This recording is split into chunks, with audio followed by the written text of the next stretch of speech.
নমস্কার বন্ধুরা, পিঙ্কি কিচেনে সবাইকে স্বাগত। আজ আমি তোমাদের সাথে শেয়ার করব রেস্টুরেন্ট স্টাইলে ফিশ রেজালা। ভিডিওটা কেউ স্কিপ না করে প্রথম থেকে শেষ পর্যন্ত দেখতে থাকো বন্ধুরা, আমি কিভাবে এই রেজালা রেসিপিটা বানাচ্ছি। প্রথমে আমি 4 পিস মাছ নিয়ে নিয়েছি। মাছটাকে সর্বপ্রথম নুন মাখিয়ে নিচ্ছি। নুনটা মাখিয়ে আমি এখানে 10 মিনিট মতো রেখে দিচ্ছি। হলুদের ব্যবহার এখানে করছি না। খুব ভালো করে নুনটা আমার মাখানো হয়ে গেছে। এবার আমি একটা সাইডে এটাকে 10 মিনিটের জন্য রেখে দিচ্ছি। ততক্ষণ আমি মশলাগুলোকে রেডি করে নেব।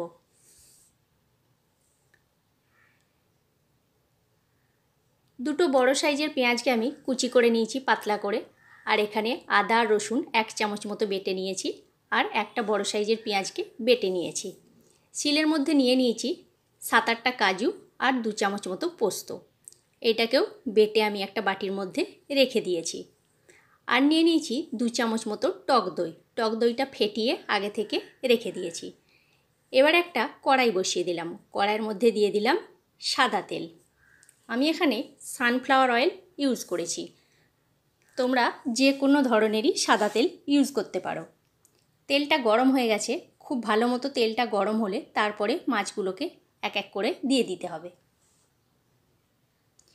মাছগুলো খুব বেশি ভাজবো না, হালকা করে ভেজে মাছগুলোকে তুলে নেব। মাছগুলো ভাজা হয়ে গেছে।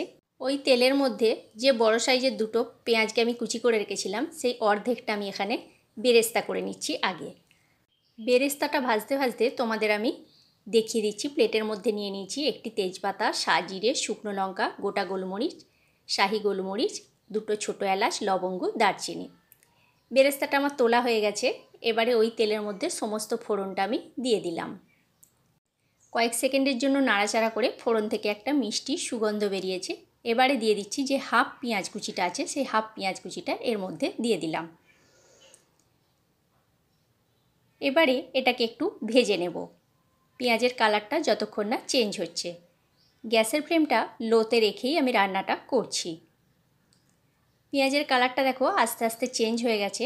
এবারে এই পর্যায়ে দিয়ে দিচ্ছি বেটে রাখা পেঁয়াজটা। বাটা পেঁয়াজটা দিয়ে একইভাবে পেঁয়াজের সাথে আবারও একটু নাড়াচাড়া করে ভেজে নেব।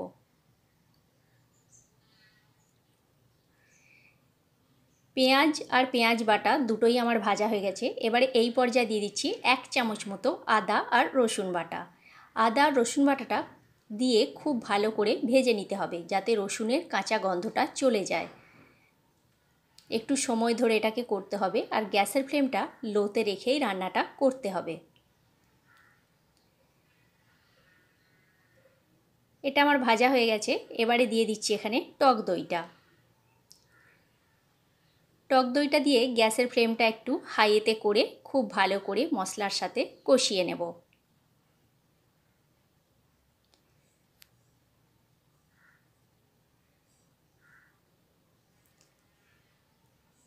বন্ধুরা, আমার ভিডিও তোমাদের যদি ভালো লেগে থাকে লাইক, কমেন্ট, শেয়ার করো। আর আমার চ্যানেলে যদি নতুন বন্ধু হয়ে থেকো তাহলে আমার চ্যানেলটি সাবস্ক্রাইব করার অনুরোধ রইল।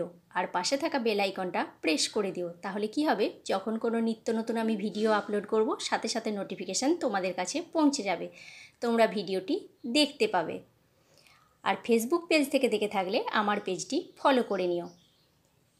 দই দিয়ে কষানো হয়ে যাওয়ার পর আমি এখানে পোস্ত আর কাজু বাদাম বাটাটা দিয়ে দিয়েছিলাম।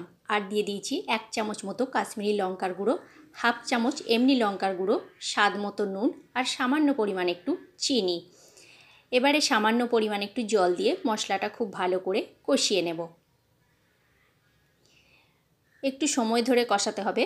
ততক্ষণই কষাতে হবে যতক্ষণ না মশলার গা থেকে তেল ছেড়ে বেরোচ্ছে। দেখো মশলার গা থেকে তেল ছেড়ে বেরিয়ে গেছে, কালারটা সম্পূর্ণ চেঞ্জ হয়ে গেছে। এবারে এই পর্যায়ে দিয়ে দিচ্ছি বেশ কিছুটা পরিমাণে জল। খুন্তিতে করে খুব ভালো করে মশলার সাথে মিশিয়ে নিচ্ছি। আর একটু সামান্য পরিমাণে জল দিয়ে দিচ্ছি। দিয়ে এবারে ফুটতে দেব। দেখো ঝোলটা ফুটতে শুরু করে দিয়েছে। এবারে এই পর্যায়ে আমি মাছগুলো দিয়ে দিচ্ছি। এই রেসিপিটা পোলাও, ফ্রায়েড রাইস সবের সাথেই ভালো লাগবে, ভাতের সাথে অসাধারণ খেতে লাগবে। এবারে এটা আমি 10 মিনিটের জন্য হতে দেব। 10 মিনিট পর তোমাদের আমি আবার দেখাচ্ছি। দেখো 10 মিনিট আমার হয়ে গেছে। মাছটা আমি মাঝে একবার উল্টে দিয়েছিলাম। এবারে দিয়ে দিচ্ছি 2টো চেরা কাঁচা লঙ্কা আর হাফ চামচ মতো গরম মশলার গুঁড়ো, আর দিয়ে দিচ্ছি 1 চামচ মতো ঘি। এবারে গ্যাসের ফ্লেমটা আমি অফ করে দিলাম, দিয়ে এটাকে খুন্তিতে করে একটু নাড়াচাড়া করে নিলাম। এবারে এটাকে কিছুক্ষণ আমি স্ট্যান্ডিং টাইমে রেখে দেব, তারপরে এটাকে পরিবেশন করব। তাহলে কেমন লাগলো বন্ধুরা আমার এই রেস্টুরেন্ট স্টাইলে ফিশ রেজালা রেসিপিটা? অবশ্যই কমেন্ট করে কমেন্ট বক্সে জানিও তোমরা। দেখো কালারটা কত সুন্দর এসেছে আর খেতেও অসাধারণ হয়। আজকের মতো তাহলে এইখানেই বন্ধুরা, নেক্সট ভিডিওতে দেখা হচ্ছে।